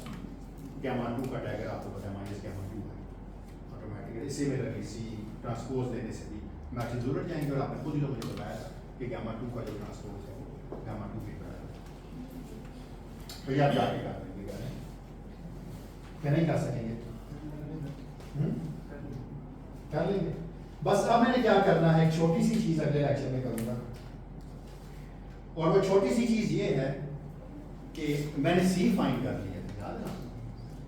सी मैंने क्यों फाइंड किया, कोई सवाल तो नहीं आता किसी का। मैं रिपीट कर देता हूं, मैंने सबसे पहले तो गामा म्यू स्टार से जांच छुड़वाई, उसको गामा 0 करके जान गया। फिर मैंने उस गामा म्यू में जवाब जो आया उसमें उसको ट्रांसपोज की फॉर्म में लिखा था, उसको सी इनवर्स सी से राइट लेफ्ट से मल्टीप्लाई किया, एक तरफ सी इनवर्स से एक तरफ सी से, तो मेरे पास गामा म्यू का ट्रांसपोज लिखा गया। इस अगर सी के दरमियान सी इनवर्स और सी के दरमियान में गामा म्यू को मैं सैंडविच करूँ। फिर मैंने क्या किया, मैंने कहा ठीक है बिल्कुल सही बात है। अब मैं देखता हूँ कि ये इसकी प्रॉपर्टीज क्या है। गामा म्यू का ट्रांसपोज सारे गामास के लिए जैसा नहीं है, वो 0-2 के लिए तो अपना साइन नहीं चेंज करता, लेकिन 1-3 के लिए अपना साइन चेंज करता है। तो यहाँ से मैंने सी की प्रॉपर्टी रिड्यूस कर ली है, सी जो है एंटी कम्यूट करता है 0-2 के साथ और कम्यूट करता है 1-3 के साथ। फिर मैंने लिखा कि मैंने डिफाइन कर लिया कि सी जो है ना वो आयोटा गामा 2 गामा 0 के बराबर है। और मैं पेपर में आपको सवाल दूंगा कि साबित करें कि ये इस चीज को होल्ड करता है। तो आपने इसका एंटी कम्यूटेशन निकालना है गामा 0 के साथ और कम्यूटेशन निकालना है गामा 2 के साथ, गामा 3 के साथ, तो देखना है कि बाकी ये प्रॉपर्टी होल्ड करते हैं। कभी नाम नहीं होता है। अब एक प्रॉपर्टी मैं कल करूंगा तो पता चल जाएगा। अब मेरा अगला गोल क्या है, आपको मैं नेक्स्ट लेक्चर में क्या करने जा रहा हूँ, मुझे पता है मैंने साइज सी फाइंड किया हुआ लिखा हुआ है, क्या था वो, सी गामा 0। बस मेरा मसला हल हो गया ना, क्या है माय साइज सी बिकम्स, सी की जगह क्या था, iota gamma 2 gamma 0 gamma 0 star. ये क्या करता है, आयोटा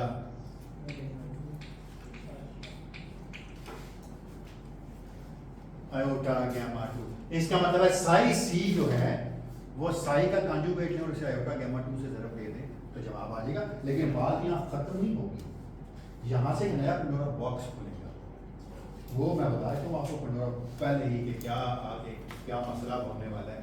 आपको पता है सिग्मा 2 जो पॉलीमेट्रिक्स है सिग्मा वाई, वो स्पिन फ्लिप कर लेते हैं, क्योंकि अगर सिग्मा प्लस डिफाइन करें सिग्मा एक्स और सिग्मा वाई की फॉर्म में और सिग्मा माइनस भी डिफाइन करें सिग्मा एक्स और माइनस सिग्मा वाई की फॉर्म में, आयोटा साथ में आता है आपको। दोनों को ऐड करें it means you can find sigma y in term of a spin raising और स्पिन लोअरिंग ऑपरेटर। गामा 2 में सिग्मा 2 है, इसका मतलब है गामा 2 शायद स्पिन को फ्लिप कर रहा है। इसका मतलब ऐसा हो सकता है कि मैं किसी का स्टार हूं, उससे आयोटा गामा 2 से ज़रब लूं, ऐसा हो सकता है स्पिन डाउन नेगेटिव एनर्जी का कोई पार्टिकल हो तो स्पिन अप कोई पॉजिटिव एनर्जी का पार्टिकल होना चाहिए। थोड़ी देर पहले तो बताया था कि स्पिन चेंज करने देखिएगा ये यहाँ से भी प्रूफ होगा कि charge conjugation has this property. तो अगले लेक्चर में मैं इस चीज़ को क्विकली खत्म करूँगा। अच्छा, मैं अगले लेक्चर में एक और चीज़ नहीं करूँगा, वो आपको करनी होगी, वो टाइम रिवर्सल है। कोई मुश्किल नहीं होगा, टी को -3 से बिल्कुल यही प्रोसेस करना है, वहाँ पे एक एक स्टेप ऐसे ही करना है। वो मैं इसलिए नहीं डिटेल से कर रहा कि बियॉर्कर में वो छोटी सी चीज़ उसने सारे तकरीबन स्टेप्स किए, ये नहीं किए हुए, ये उसने वेग से लेके मतलब ये उसने हर बहुत सारे स्टेप्स छोड़ के आगे जवाब दिया, तो मैंने वो सारे स्टेप्स का ध्यान रख लिया। और फिर आपने सी और पी को कंबाइन करना है किसी स्टेटमेंट में। आपने देखना है कि सी और पी अगर कंबाइन करें तो क्या जवाब आता है, चार्ज कन्जुगेशन और पैरिटी, या सी और टाइम रिवर्सल और चार्ज कन्जुगेशन करें, दोनों ऑपरेटर्स को बस आपने साथ साथ मल्टीप्लाई करके देखना है, कंप्यूट करते हैं और फिर वो CPT तीनों लगा के देख लीजिएगा फाइनल एग्जाम के लिए इसी स्टेट। CPT का मतलब क्या है, charge conjugation parity and time reversal and nature holds this combination perfectly. CP is not conserved, CPT is conserved. तो ये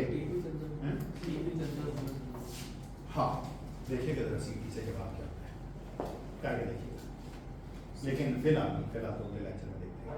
चलो ठीक है, थैंक यू। कोई सवाल हो घर जाके जवाब पढ़िएगा, कोई सवाल हो तो प्लीज पूछिए।